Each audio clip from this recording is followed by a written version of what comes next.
somebody was in a hotel getting ready for the show, and they're blasting Halen music in the hotel, and they get a knock at the door. And they're just like, oh, fuck, man, hotel security's telling us to turn it down and all that. And it's Eddie Van Halen. And he's like, what the fuck are you guys doing? And he's got the cigarette hanging out of his mouth. They're like, fuck, dude, you want to hang out? And he's like, can we get a picture with you and your guitar? And, he's like, hey, you gotta get a picture with my cigarette. And, like, the dude hangs out with these guys for, like, 20, 30 minutes. He's the Bill Murray of guitar players. Yeah, the great analogy. Look, especially being, for me, a kid of the 80s. Sure. Like, guitar players, and Jimmy's not like this, but guitar players, like, of that era were so self-important. Like, they, like, swagger and I'm a badass. And he was like, he would just come out and he was the opposite. Big grin on his face, jumping around like a goofball. Just genuinely, like, the pure joy of being able to do what he did. It was infectious, This is not a Corona joke. It was like, sorry. Yeah, sorry. We are socially distanced here, but it's like he was the antithesis of the attitude of all these other lead guitar players. Dude, trust me, man. In the '80s, it was every guitar player thought they were the center of the universe, and then there's this guy. Like, he is the center of the universe, and totally humble. And that grin, man. He was like he knew. I know. Like, I heard interviews with him. I say like a lot, don't I? I heard an interview with him 5 years ago. I say a lot. Okay. Well, we all got our thing. like. So 5 years ago, I saw an interview that he gave, and even then, he's an icon. He was so humble and, told everybody he just felt blessed. And it's not that lip service that you hear everybody say, oh, I'm blessed. Like Kanye says he's blessed. Nobody thinks Kanye believes he's blessed. He thinks he is a blessing. But here's this guy who's a cultural icon who literally feels like it's just a gift that he got to do this. And he's so thankful. And it came out when he was playing, came out when he was performing. Yeah. He never lost that. It's the same thing he had when he had no money. Yeah. There was a cool post by one of the ladies who was like one of his nurses. And she was like, in the last year of his life, I got to go give him 3 months of treatment. And she's like, the first day I was there, I was like, okay, here I am with the guitar god. And I don't remember the story, but she wrote, like, within a week, she was like, she didn't even remember that.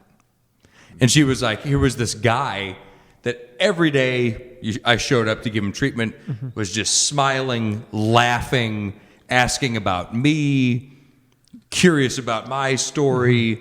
Like, somebody would come by with like a puppy dog for him to pet and he would just be sitting there ear to ear, holding up the dog, petting the dog, laughing, telling stories. And she goes, it was every day for 3 months that he was like that. Wow. She goes, he was never not like that. He was never in a bad mood and all that.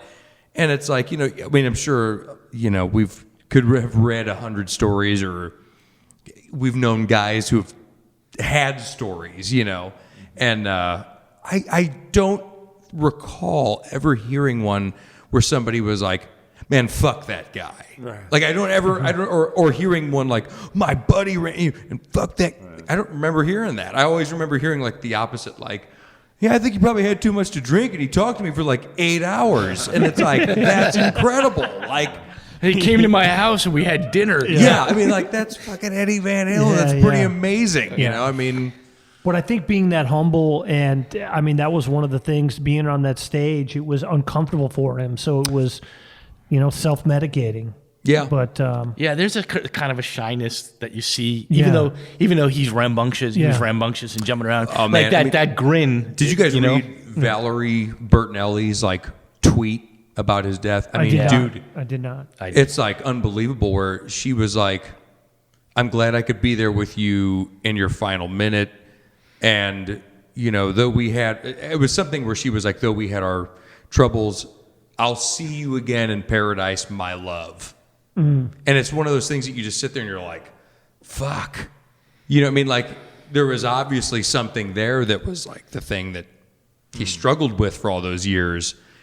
And you read Sammy's book, and even the tour that they did in like 2004, 2005, when he was like the samurai bun and the fucking like losing his mind. Like, like there was always shit going on, you know, but like I think that was that part of him though that was the same guy that would carve his initials into the 63 Strat or be like, I'm gonna fucking drill my shit into a board or I'm gonna fucking rip shit out of here and no one's done it because I don't give a fuck. You know, I mean, well, that's when I first started doing this, when I would go out at night to go play, my mom would say, play nice and you should smile more. And I was like, no, Mom, smiling is that's not cool. It's not rock and And roll. I would make a point to not do that. And the older I've gotten and the more that I've played, it's easier to let that out.